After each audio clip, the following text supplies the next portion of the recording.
இயேசுவின் ரத்தம் ஜெயம். Praise the Lord my dear brothers and sisters. இந்த நாள்லையும் ஆவியானவர் உணர்த்தின காரியம், இருளுக்கு பயப்படுகிறோமா? ஆவியானவர் உணர்த்தின வசனம் ஏசாயா தீர்க்க தரிசன புஸ்தகம் அதிகாரம் 60 வசனம் 2. இதோ இருள் பூமியையும் காரிருள் ஜனங்களையும் மூடும், ஆனாலும் உன்மேல் கர்த்தர் உதிப்பார், அவருடைய மகிமை உன்மேல் காணப்படும்.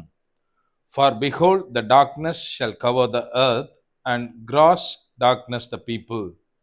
But the Lord shall arise upon thee, and his glory shall be seen upon thee. Isaiah chapter 60 verse 2. என கண்மானவர்களே, இந்த இடத்துல ஏசாயா தீர்க்கதரிசி என்ன எழுதுகிறார் அப்படின்னா, இருளானது உலகத்தையும், காரிருளானது மிகவும் கொடிய இருளானது ஜனங்களையும் மூடும், ஆனாலும் கர்த்தருடைய வெளிச்சம் உன்மேல் உதிக்கும், அவருடைய மகிமை உன்மேல் காணப்படும் அப்படின்னு இந்த இடத்துல எழுதுகிறார். இன்றைக்கு தேவ வெளிச்சத்தை கொண்டிருக்கிற நாம் இருளுக்கு பயப்படுகிறோமா? நம்ம கொஞ்சம் யோசித்து பார்க்கணும். அதாவது இன்னைக்கு எல்லாருமே இருட்டு அப்படின்னா ஒரு திகில் பயம் ஆட்டோமேட்டிக்கா நமக்கு கிரியேட் ஆயிரும். எனக்கு நல்ல ஞாபகம் இருக்கு, நான் சின்ன பையனா இருக்கிறப்போ, ஸ்கூலிங் அந்த ஏஜ் குரூப்ல இருக்கிறப்போ, எங்க வீட்டுக்கும் கிச்சனுக்கும் கொஞ்சம் ஒரு பின்னாடி ஒரு சின்ன இடைவெளி உண்டு. ஈவினிங்க்கு அப்புறம் கொஞ்சம் இருட்ட ஆரம்பிச்சிட்டுனாலே பின்னாடி போய் ஏதாவது கிச்சன்ல தண்ணி குடிக்கவோ ஏதாவது திங்ஸ் எடுக்க போகணும்னாலே ஒரு பயம் ஆட்டோமேட்டிக்கா வந்துடும். அதுவும் கரண்ட் போயிருக்க நேரம் அப்படின்னா இருட்டா இருக்கும்.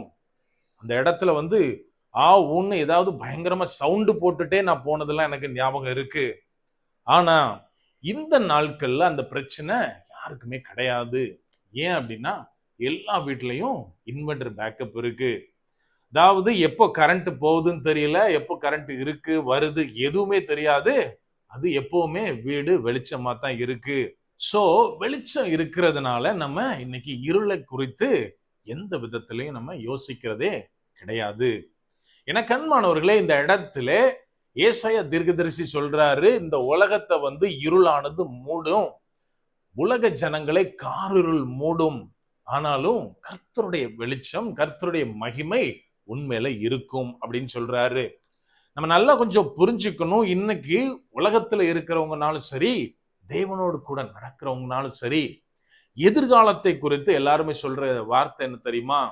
என்ன பண்றதுன்னே தெரியல பிரதர், ஒரே பிளாங்கா இருக்கு, ஏதோ கண்ணை கட்டி காட்டுல விட்ட மாதிரி ஒரு இருட்டான சூழ்நிலையில நிக்கிற மாதிரி இருக்கு, ரொம்ப பயமா இருக்கு அப்படின்னு இன்னைக்கு உலகத்துல இருக்கவங்க சொல்லுவாங்க. ஆனால் அதே சூழ்நிலையை குறித்து ஒரு தேவனுக்குள்ளாய் தேவனோடு கூட நடக்கிற ஒரு மனுஷன் என்ன சொல்லுவான் தெரியுமா?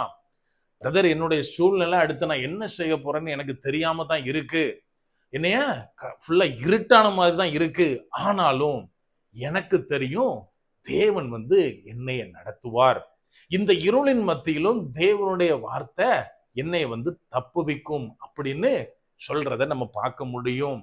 நல்லா புரிஞ்சுக்கணும், இதுதான் தேவனுடைய ஒளி தருகிற அந்த நம்பிக்கை.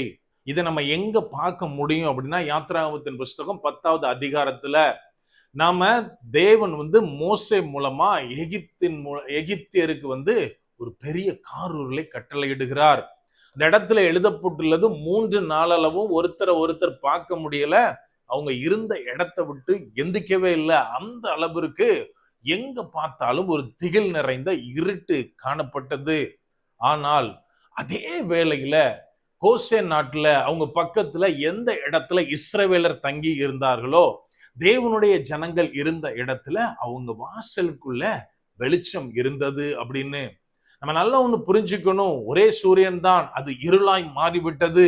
அப்படியானால் இந்த வெளிச்சம் எங்க இருந்து வந்தது? அது தேவனுடைய வெளிச்சம்.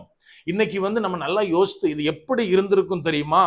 நம்ம ஏரியா ஃபுல்லா கரண்ட் போயிருக்கிற நேரத்துல நம்ம வீட்டுல மட்டும் இன்வெர்டர்ல லைட் எரிஞ்சா எப்படி இருந்திருக்கும்? அந்த மாதிரி அந்த நாட்கள்ல இஸ்ரவேலர் தேவனுடைய இன்வெர்டர்ல இருந்திருக்காங்க.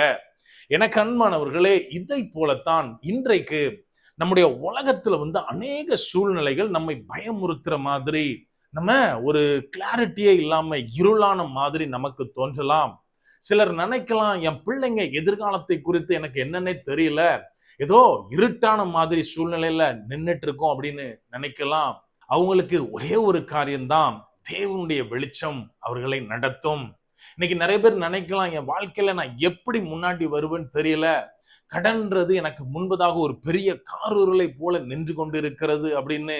எனக்கு அன்பானவர்களே, தேவனுடைய வெளிச்சம் அவர்களை விடுதலை செய்யும். இன்னும் அநேக காரியத்துல நம்ம செய்வது தெரியாமல் எந்த பக்கம் போக முடியல, எனக்கு டைரக்ஷன் தெரியல, ஏன்னா அந்த அளவிற்கு என் சூழ்நிலைகள் அந்தகாரமாய் இருளானதாய் தோன்றுகிறது அப்படின்னு நினைக்கிறோமா? எனக்கு அன்பானவர்களே, கர்த்தருடைய வார்த்தை நம்மை டைரக்ட் பண்ணும். அது நமக்கு ஒரு இன்வெர்டர் மாதிரி வெளிச்சத்தை தந்து நம்மை மற்றவர்களிடமிருந்து வேறுபடுத்தி நடத்தும். இதுல ஒரே ஒரு முக்கியமான காரியம்தான், நம்ம எவ்வளவு காஸ்ட்லியான இன்வெர்டர் வாங்கி இருந்தாலும் சரி, வாங்கி நம்ம வீட்டுல ஒரு ஓரமா வச்சிட்டோம் அப்படின்னா, கரண்ட் போன நேரத்துல நம்மளுக்கு அது வெளிச்சம் தருமா? தராது. மாறாக அதுல உள்ள எர்த் ஃபேஸ்ல இருந்து மற்ற எல்லா கனெக்ஷனும் கரெக்டா நம்ம கொடுத்திருக்கும் போச்சுல தான் அது நமக்கு வெளிச்சத்தை தரும். இதை போலத்தான் நம்முடைய தேவன் ஒளியா இருக்கிறார். ஏதோ நான் கிறிஸ்தவனா இருக்கிறேன், என் வாழ்க்கையில ஏதோ ஒரு ஓரத்துல அவர் இருக்கிறார் அப்படின்னா, இந்த இருளான காரியங்கள் நடக்கும்போது நமக்கு அவர் வெளிச்சம் தர மாட்டார். மாறாக நான் அவரோடு கொண்ட அந்த ரிலேஷன்ஷிப்ல, கனெக்ஷன்ல நான் எப்போ கரெக்டா இருக்கிறேனோ, அப்போது இருள் எப்படி சூழ்ந்திருந்தாலும் சரி, காரிருள் என் சூழ்நிலையை பட்சித்திருந்தாலும் சரி, தேவன் என்மேல் உதிப்பார். அவரது மகிமை என்மேல் காணப்படும். அவரது வெளிச்சத்திற்குள்ளாய் நாம் நடந்து போவோம். தேவனுடைய ஒளி இருக்கும்போது நாம் எந்த விதமான இருளுக்கும் பயப்பட மாட்டோம். அப்படியே கண்களை மூடுவோமா? அன்பான ஆண்டவரே, இந்த நேரத்திலே அப்பா உம்மை நோக்கி பார்க்கிறோம். ஆவியானவர், நீர் எங்களோட இருக்கிறீர், அதற்காய் நன்றி செலுத்துகிறோம். அப்பா, இந்த நாட்கள்ல கூட தகப்பனே, நீர் எங்களுக்கு நித்திய வெளிச்சமா இருக்கிறீர்.